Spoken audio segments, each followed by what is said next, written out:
What's up, Momshies and friends? Welcome back to my channel. So for today's episode, I will be sharing another toddler meal idea. But this time, I will be making it for the whole family. Babe, she just turned 2 years old and she can basically have almost the same food we're eating, but definitely less salty and not spicy. This recipe is so easy to make and surely will be enjoyed by the whole family.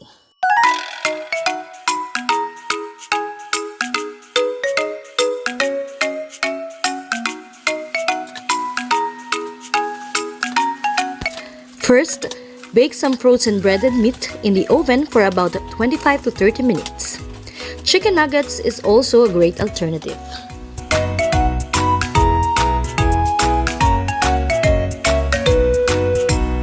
While the meat is cooking, saute the ingredients in a small amount of heated oil.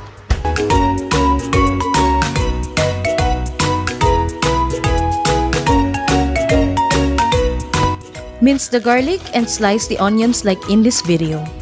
Saute accordingly and make sure the garlic has turned a little bit brown before adding the onions.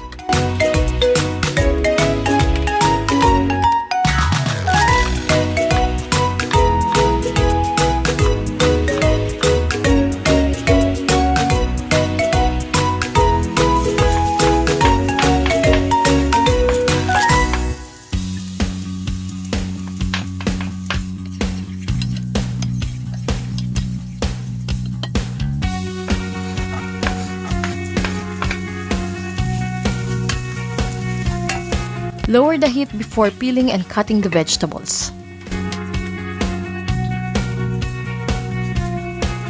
Peel and cut the carrots into medium size and the potatoes into wedges. Turn the heat into number 5 or the medium temperature. Saute accordingly.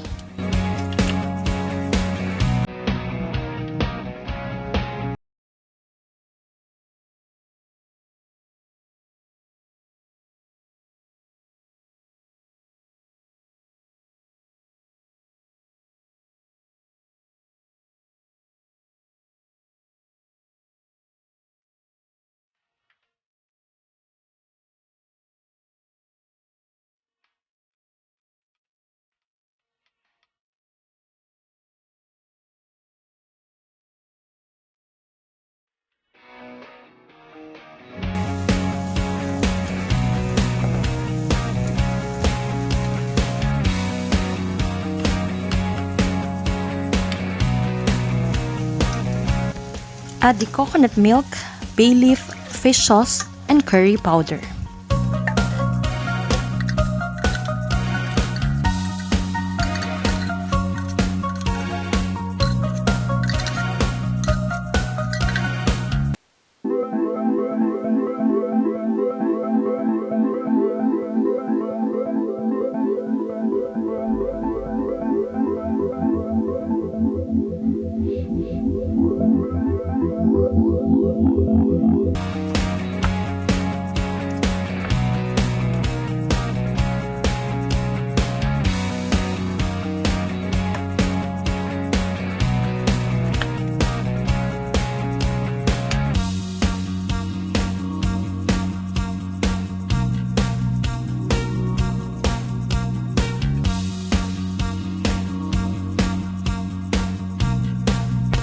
Stir well and cover the pan for about 10 to 15 minutes or until the veggies are cooked.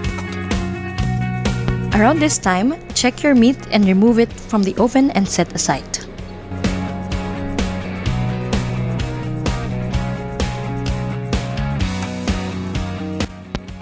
When the veggies are cooked, remove a portion and set aside.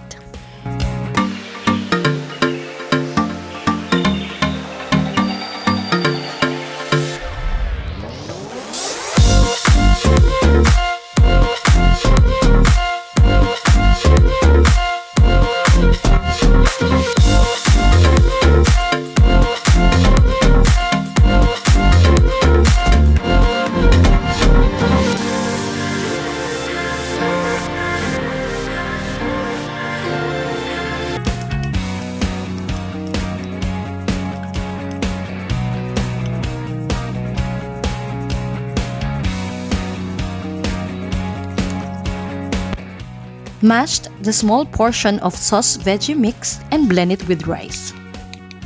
It's always the best to mix it evenly, so the picky eaters like Babeshe will definitely give it a shot.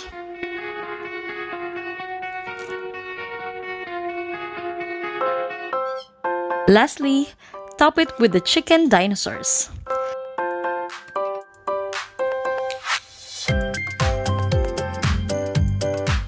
This recipe is good for 2 to 3 adults and 2 servings for toddlers.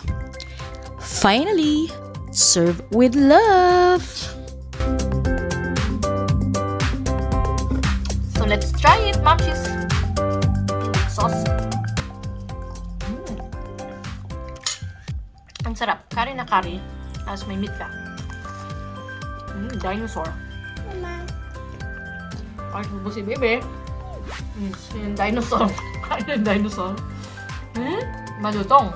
So thank you so much for watching, Momshies and friends. If you haven't subscribed to my channel, please hit the red button and the notification bell so you'll be updated. Bis zum nächsten Mal!